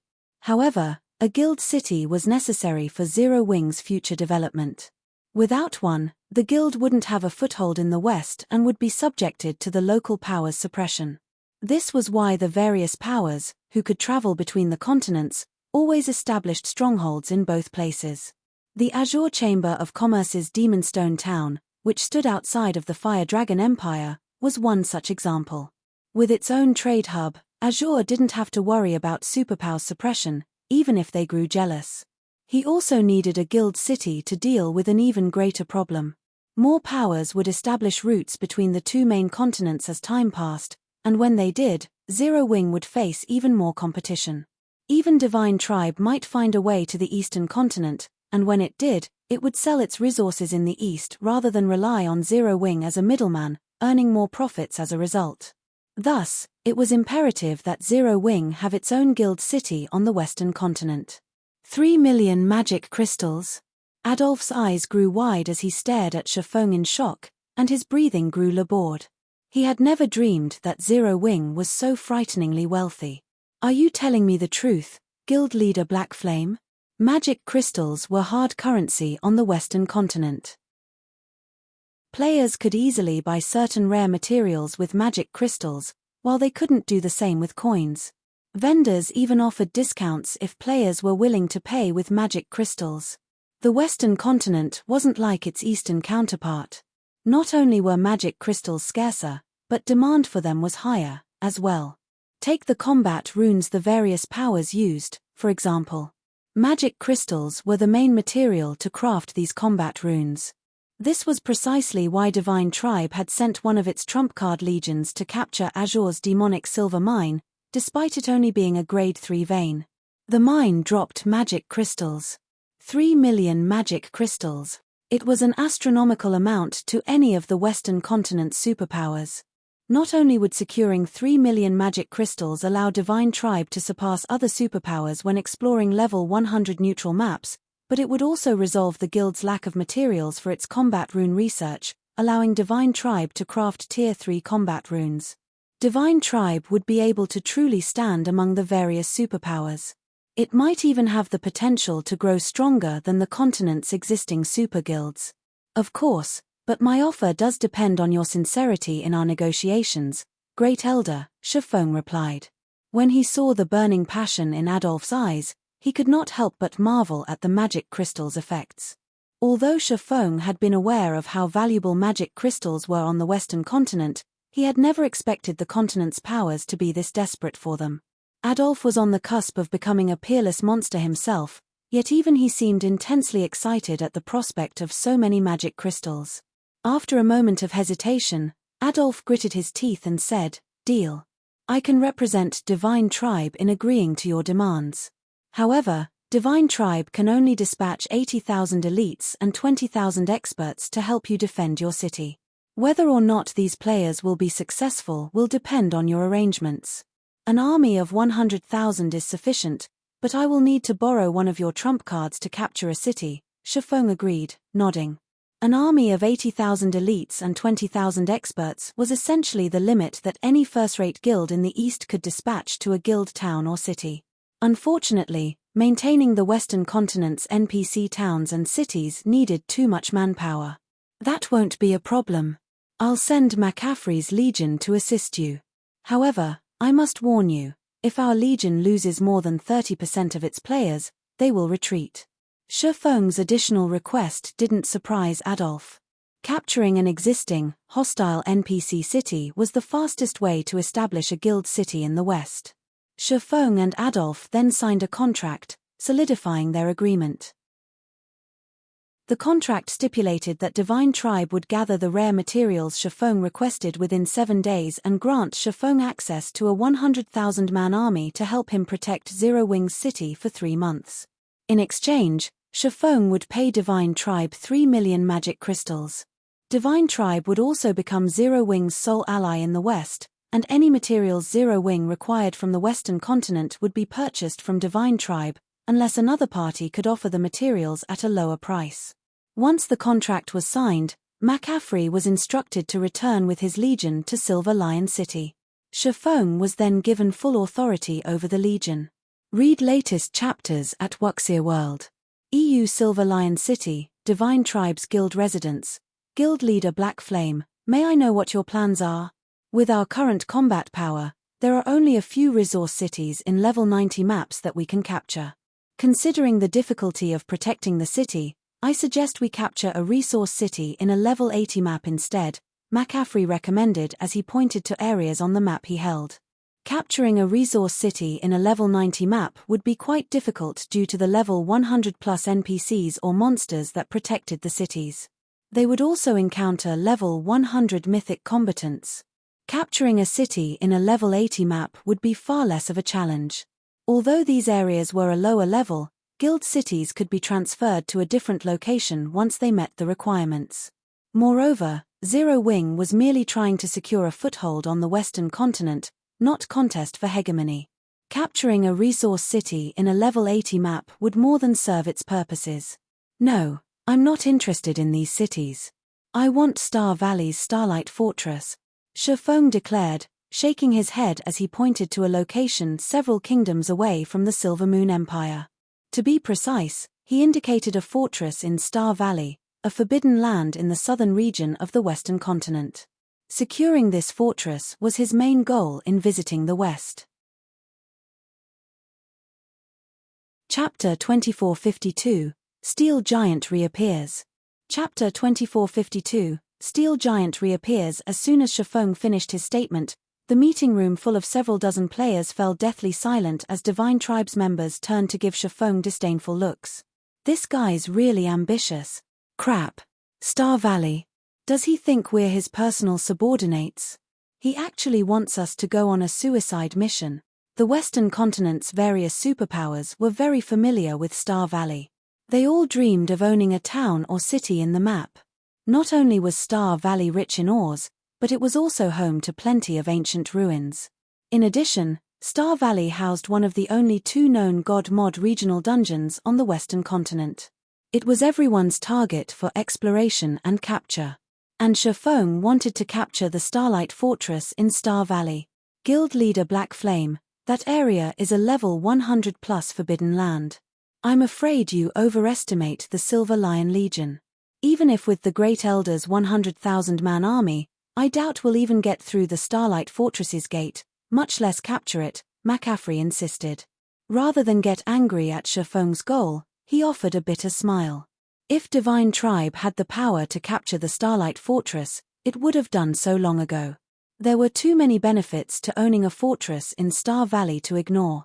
No superpower could ignore the temptation. However, not a single superpower had successfully captured one of Star Valley's fortresses.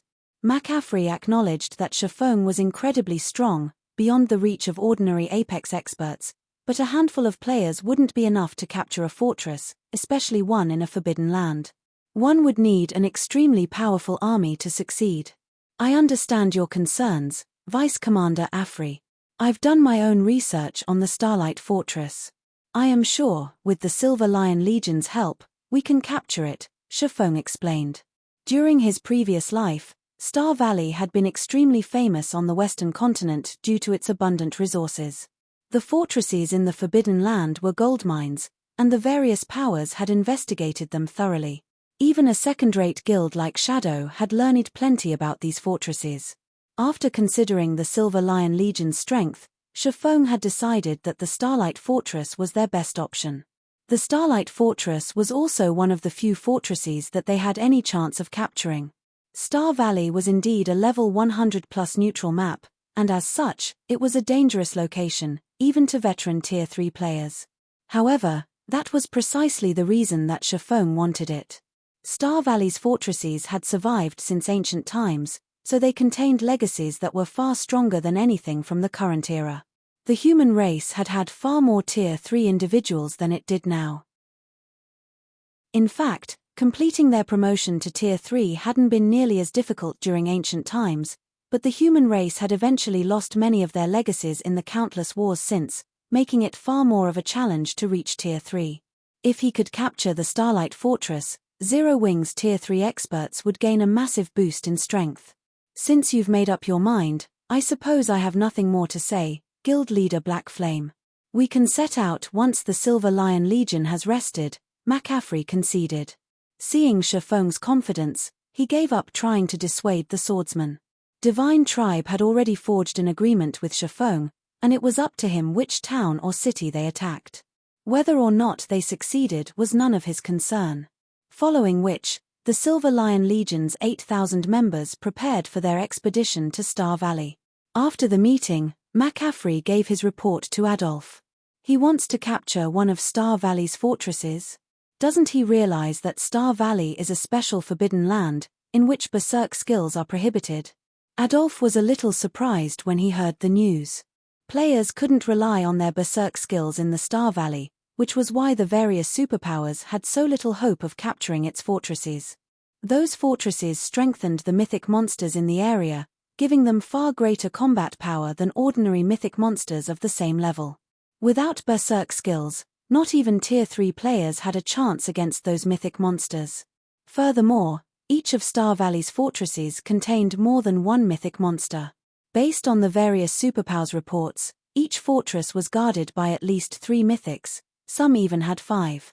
A ton of great lords and grand lords had also garrisoned these fortresses. Just thinking about fighting all of those powerful monsters made Adolf's skin crawl. Even with Divine Tribe's trump card, the Tier 4 Hero Summoning Scroll, they couldn't capture a fortress of that caliber. Shifeng, however, insisted on accepting the challenge. He is adamant that he's done his research, and is confident that we can capture the Starlight Fortress. Crimson Witch explained from beside McCaffrey, her tone dripping with contempt.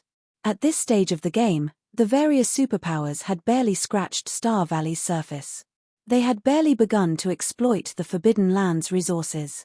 To truly capture one of the Star Valley's fortresses, the various superpowers would have to wait until they had several thousand Tier 3 experts under their command. Without those numbers, killing the fortress's great lords and grand lords would be a problem, not to mention the mythic monsters.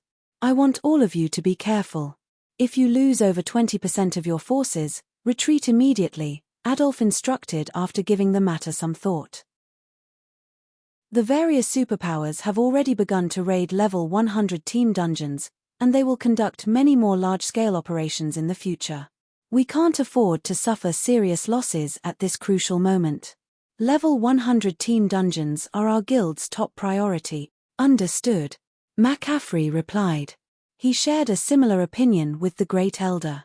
It was far better to focus their attention on raiding level 100 team dungeons than aim for an unrealistic goal like capturing the Starlight Fortress. Level 100 team dungeons had the weapons and equipment they needed to boost their strength by a large margin.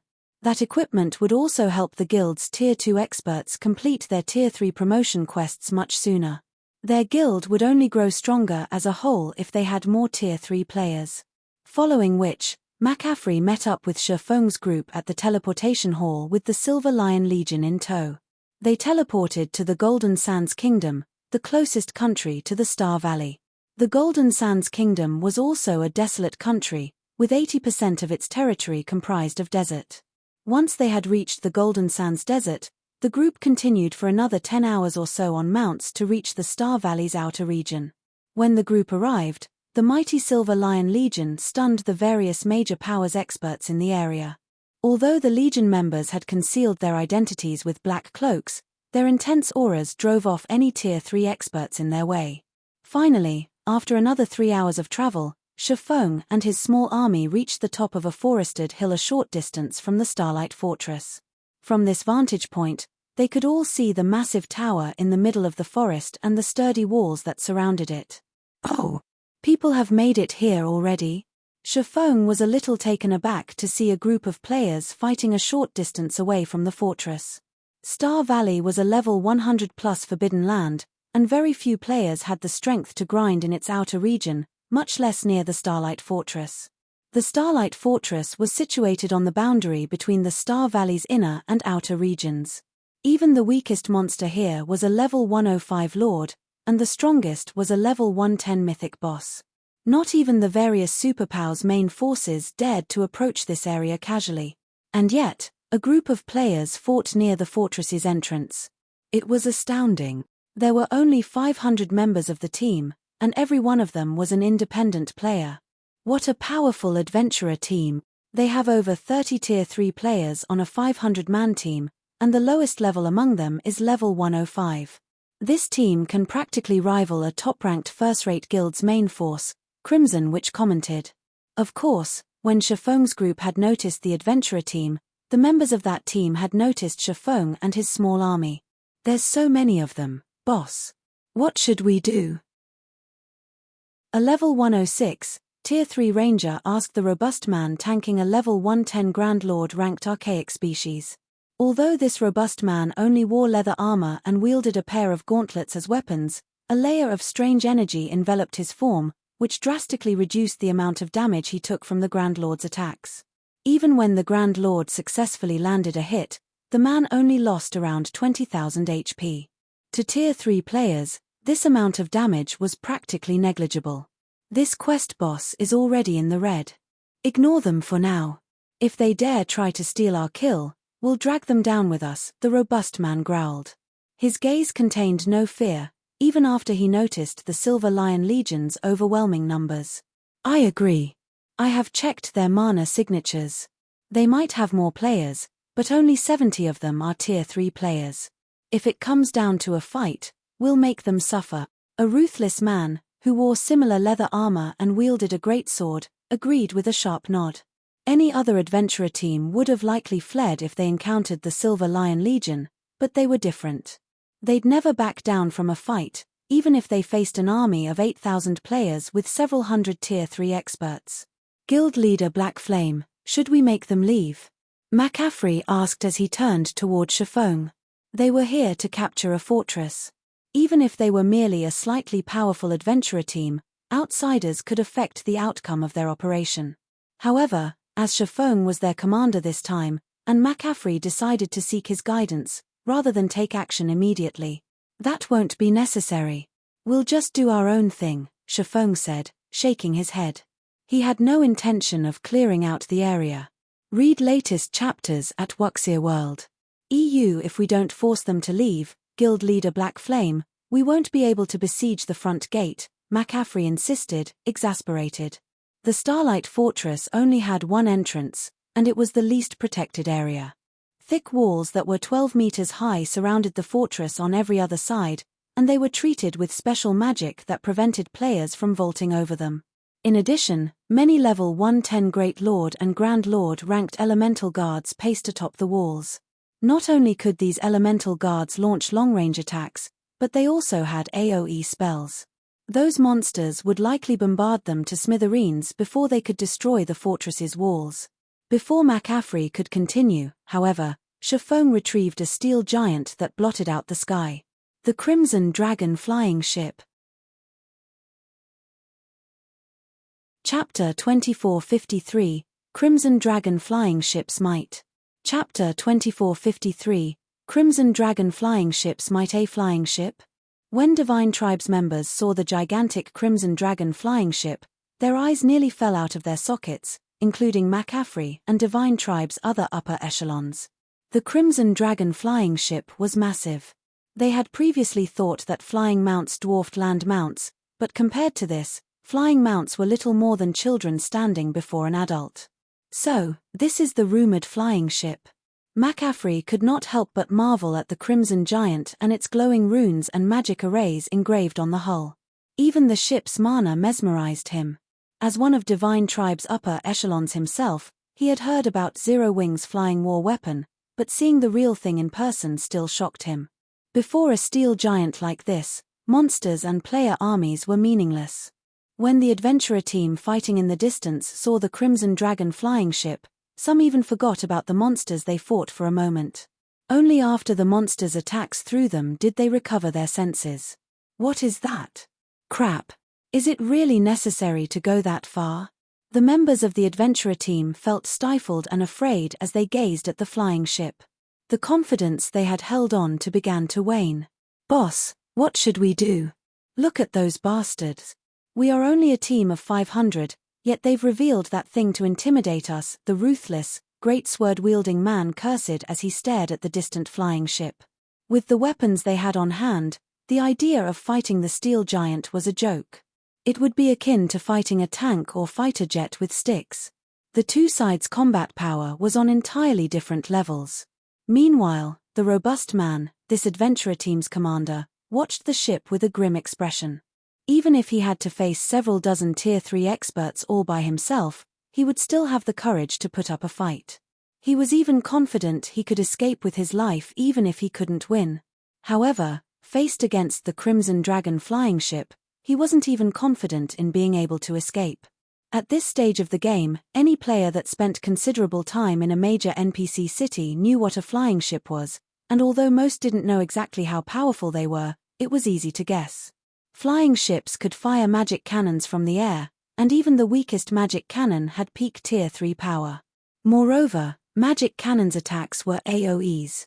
Players who couldn't fly would be nothing more than moving targets for such a vessel. Right now, their team was at the Crimson Dragon flying ship's complete mercy. If the players piloting the ship wanted them dead, they wouldn't even get a chance to flee. While the adventurer team panicked, Aqua Rose and her comrades boarded the ship while Divine Tribes members watched. Vice Commander Afri, I'll try to open a break in the wall as quickly as possible. I'd like you to form a defensive line below the ship to clear out the monsters that will flood out of the fortress and help protect the Crimson Dragon flying ship from the fortress's flying monsters, Shafong addressed McAfee, who was still in a daze.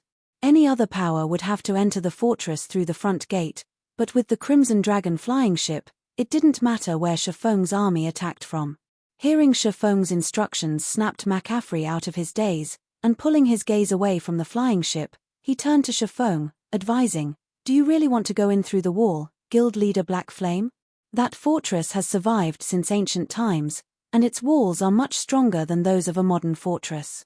Even with a flying ship, I'm afraid it'll be a challenge to break down the wall." He had still dismissed Shafong's intentions of capturing the Starlight Fortress, but now, he began to believe that this swordsman had the means to pull it off.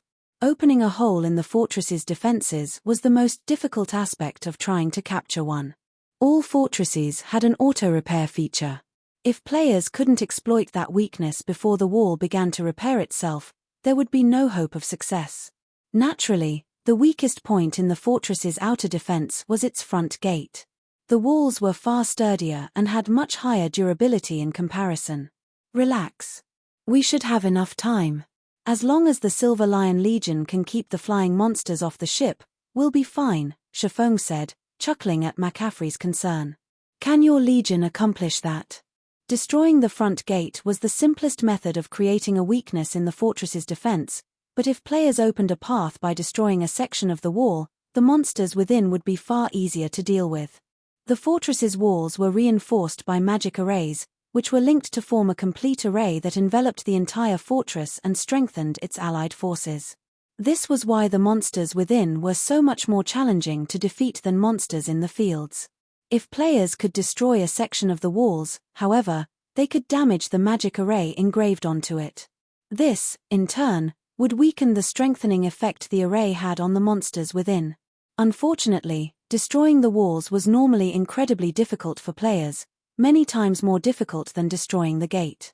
Teams that struggled to capture a fortress wouldn't resort to attacking the more fortified walls. This was precisely the reason that Shafong dared to challenge the Starlight Fortress. Without current players' strength, capturing it would have been impossible. Even the weakest fortress in Star Valley was garrisoned by hundreds of thousands of monsters, of which several thousand were Great Lords, and several hundred were Grand Lords. Moreover, these monsters would respawn after a certain amount of time. If players didn't have the DPS to slay them all quickly, these monsters could even outlast a superpower's army. Of course, players didn't necessarily have to clear out the monsters to capture a fortress. They only needed to defeat the fortress's guardian boss, but until they cleared out a certain fraction of the monsters, those monsters would become a problem during the guardian boss fight. Fortunately, only low-grade elemental creatures occupied the Starlight Fortress, and they weren't very intelligent, not even the mythic-ranked elemental creatures. They operated almost purely on instinct. If the fortress were occupied by creatures like magic elves, no one would have a hope of capturing it before players reached Tier 5. That won't be a problem. As long as we don't have to deal with the mythic monsters, there's no way the monsters without the fortress's buff will break through the Silver Lion Legion's line, McAfee confidently declared. However, he still preferred that they attack the front gate instead. If they could actually capture the Starlight Fortress, they would have performed a miracle on the Western continent. Their names would go down in history. Wonderful. Then, I'll leave the Legion's commands to you, Vice Commander Afri, Shafong said, nodding in satisfaction. He then boarded the Crimson Dragon flying ship and left the rest to McCaffrey, who was more familiar with the Silver Lion Legion. Crimson Witch and McCaffrey's close companions were speechless as they watched Chiffon board the Crimson Dragon flying ship. It was clear now that they had a high chance of capturing the Starlight Fortress, yet Chiffon chose the most difficult method of doing so. However, they had no say in the matter. The Crimson Dragon flying ship belonged to Zero Wing, and Chiffon had absolute authority over this operation. Let's see if he can continue his willful act once his plan fails, Crimson Witch said, clicking her tongue. Even as she said that, she couldn't help but gaze at the ship in envy. If she had such a flying ship, she could even trample on peerless monsters. While the distant adventurer team hesitated on what they should do, and the Silver Lion Legion gradually moved into formation, one of the Crimson Dragon flying ship's mana pulse cannons began to gather energy. The ship's bronze engine powered the mana pulse cannons, and the instant the cannon began to absorb the ambient mana, even players within 1,000 yards sensed the mana around them go berserk. Before the Legion had even finished forming its defensive line around the flying ship, a black-white beam of light shot from the cannon, slamming into the Starlight Fortress's west wall. Boom! The wall exploded, and the intense shockwave rocked every player within several hundred yards of the fortress. The mana pulse cannon's might was utterly incomprehensible. Once the dust settled, it revealed a massive crack in the west wall, and the Great Lord-ranked elemental guards on the wall had lost more than one-third of their HPs from the attack. Read latest chapters at Wuxia World. EU. How is that mana pulse cannon so powerful? Crimson Witch gaped in shock. She had seen mana pulse cannons before, but they had never been powerful enough to devour one-third of a level 100+ Great Lord's HP. Before anyone could recover from the shock, the Crimson Dragon flying ship's 11 other mana pulse cannons began to charge. After a moment, 11 black-white beams bombarded the Starlight Fortress's west wall. Chapter 2454, Domain Class. Chapter 2454, Domain Class. When the 11 mana pulse cannons bombarded the Starlight Fortress's west wall, everyone in the vicinity felt as if Armageddon had begun as the world around them trembled. Destruction, shock, helplessness. Everyone gaped as they watched the beam attacks destroy the west wall, tearing space as they passed. Isn't this flying ship a little too strong? Crimson Witch wondered. Not only was the Crimson Dragon flying ship's mana pulse cannon extraordinarily powerful, but the ship also had 12 of them in total. It was practically a flying fortress. Inwardly, she was relieved that she hadn't started an all-out battle against Chiffon's group by the demonic silver mine. If a battle had truly started, none of her legion would have left the mine alive, even if they had used their Tier 4 hero summoning scroll. Crimson Witch and the other Silver Lion Legion members weren't the only ones shocked. The adventurer team fighting not far from the Starlight Fortress's front gate was also stunned. A single shot from those mana pulse cannons had dealt a devastating blow across a 50-yard radius area. If all 12 mana pulse cannons fired together, one round would be enough to annihilate a 5,000-man team, much less their 500 team members. Who are those people? Aside from shock and fear, the adventurer team's members were overcome with curiosity about the identity of Chiffon's group. They were members of the Stormheart adventurer team, a top adventurer team that had survived multiple large-scale battles with demonic creatures. Stormheart was quite famous in the Golden Sands Kingdom and its several neighboring kingdoms. Once, a superpower had even approached them for help to capture a demonic creature town. Of all of the opponents Stormheart had faced before, however, none could hold a candle to the Crimson Dragon flying ship. Not even the various superpowers had such a powerful weapon. Could those players be trying to capture the Starlight Fortress? The ruthless man muttered incredulously as he watched the flying ship hover in the sky. Star Valley was a forbidden land, and its fortresses were considered forbidden lands within a forbidden land. Current players simply didn't have the strength to venture to such places. On average, the monsters within these fortresses were level 110 plus, and there were usually easily more than 200,000 of them. The fortresses were even home to level 110 plus mythic monsters. For these mythic monsters, killing current Tier 3 experts would be child's play. Even now, The various superpowers were only capable of exploring the areas around Star Valley's fortresses. They'd have to wait until they had several thousand Tier 3 players to have even a chance of capturing a fortress. The monsters weren't even the most difficult part about capturing Star Valley's fortresses. Opening a hole in the fortress's defenses was the true challenge. If a team failed to do so, they'd never be able to send players into the fortress, making it impossible to kill the Guardian boss and secure the fortress token. That seems to be the case. Why else would they attack the Starlight Fortress directly? Stormheart's commander replied, similarly watching the flying ship with fear and awe. He had assumed that Shifeng's group had simply come to grind in the area and had only revealed the Crimson Dragon flying ship to scare away their adventurer team. He had never thought that those players actually intended to capture the fortress, which not even the various superpowers dared to try. Before everyone could overcome their shock over watching the Mana Pulse Cannon's bombardment, the brilliant light enveloping the Starlight Fortress began to fade, revealing massive cracks in the wall. The Great Lord-ranked elemental guards stationed on the wall had also been obliterated. What power! One round of attacks was enough to cause so much damage. McCaffrey couldn't help his growing excitement when he saw the cracks. He had assumed that the power of one flying ship wouldn't be enough to destroy the Starlight Fortress's wall quickly, and if he had been right, their chances of capturing the fortress would have been dismal. They wouldn't have had enough time to clear out the fortress's monsters and find the Guardian boss before the wall repaired itself. However, it seemed that he had been wrong, and they actually had a high chance of success. Although he didn't know how much durability the West Wall had lost, he had enough experience in sieging demonic creatures' cities and fortresses to know what kind of power it took to crack one of those walls. Based on his experiences, he calculated that the Starlight Fortress's wall had lost at least 2% of its durability, which meant the wall would fall after 50 rounds of attacks. A fortress normally needed around 2 days to repair a destroyed wall. If they could destroy the wall with 50 rounds of attacks, not only would they have enough time to clear out the fortress's monsters, but they'd also have enough time to kill the Guardian boss multiple times over. Zero Wings members aboard the Crimson Dragon flying ship, however, had a different opinion. Guild leader, this fortress's wall is formidable. One round of our attacks was only enough to crack it.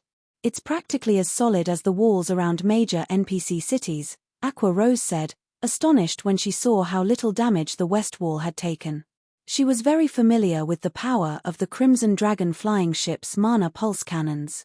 Every one of their attacks was at the Tier 4 standard, even stronger than ordinary mythic monsters' attacks. One blast was enough to deal significant damage to a guild city's walls. And yet, the wall around the Starlight Fortress had barely taken any damage after 12 Mana Pulse Cannons had fired. The wall was almost as tough as the wall around White River City. White River City had already been promoted multiple times. Even if mythic monsters attacked, the city wouldn't take any damage. They'd likely have to attack for a long time to open a hole in the Starlight Fortress's wall. Every time they fired the Mana Pulse Cannons, it cost them money. Although the cannons weren't as expensive as the Mana Pulse Cannons in guild towns and cities, each shot still cost 100 magic crystals. I'm satisfied with this outcome. If the fortress activates its defensive magic array and reinforces the wall, we won't break through even after 2 solid days of attacking, Shifeng said, chuckling and shaking his head. The Starlight Fortress had survived since ancient times, standing even after numerous battles. How could an advanced flying ship possibly destroy it that easily? If the Starlight Fortress were so fragile, it wouldn't have lasted this long. He didn't particularly mind the magic crystals they spent. He had plenty to spare. If he had needed magic crystals so badly, he wouldn't have tried to capture a fortress in the first place. While Shifeng and his party waited for the Mana Pulse Cannon's cooldowns to end, they heard a deafening roar from within the Starlight Fortress.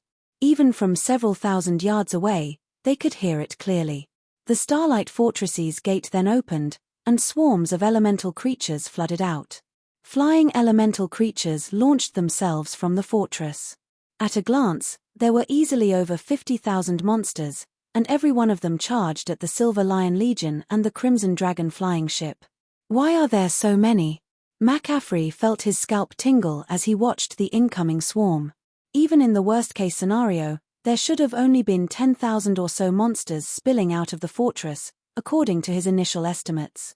But more than 50,000 charged toward them, including more than 100 Grand Lords. The Grand Lords alone outnumbered the Silver Lion Legion's Tier 3 experts. Before McCaffrey could issue a command, however, a 30-meter-tall starlight behemoth flew from the fortress. The instant the starlight behemoth emerged, the ambient mana seemed to submit to its control. Read latest chapters at Wuxia World. EU What? A domain-class mythic. Crimson Witch exclaimed, paling when she saw the flying monster. Expert players like her were no longer strangers to the concept of domains. Almost all Tier 4 NPCs had one, and while within their domains, NPCs could move and fight in a world that was tailored to them. This was why Tier 4 NPCs were so powerful. Tier 3 NPCs couldn't defeat such a being, even with a numerical advantage. Fortunately, monsters were dumb, unlike NPCs. They relied on their physical prowess in battle, but even so, they could contend with NPCs of the same tier. Monsters that had reached the Tier 4 mythic standard were particularly hardy, powerful enough that even Tier 4 NPCs of the same level would struggle to defeat them. Domain-class mythic monsters had their own domain. Even Tier 4 NPCs would have to flee from a group of domain-class mythics. She had never dreamed that such a powerful monster would dwell within the Starlight Fortress, and it had just flown out of the fortress to greet them. You're tuning in to the Celestial War YouTube channel. Don't forget to subscribe and join us on this journey to catch the most captivating stories.